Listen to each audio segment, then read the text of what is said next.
What's going on? My name is Zach Blackwell, and my topic today is emotions. So, one thing I was always taught growing up is as emotions go up, intelligence comes down. And this means sports are competitive and they're always going to be until the end of time.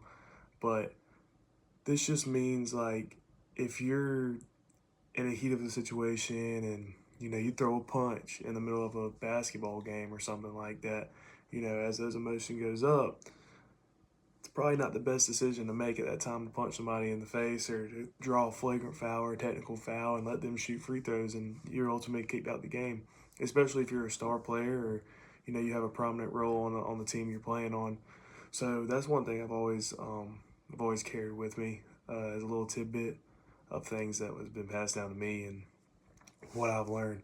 Emotions they're hard to handle, especially in the midst of any sporting event. Like I said, because it's just competitive 24/7. And I think as a coach, you really got to be on your p's and q's because a lot of things happen that you're ultimately in control of. I mean, you have fans, and at the high school level, you got parents yelling at you, and you had to kind of keep your emotions, kind of hemmed in and have good composure. And a lot of good players that we see some of the greats. One, for example, Joe Burrow. We see him and his emotions, like he's just emotionless. And I think that's what makes him so great is I think that guy could probably be in the back of an ambulance, saving somebody's life and just not even flinch. It's things like that. And I think as a coach, it is very hard to keep all these emotions hemmed in.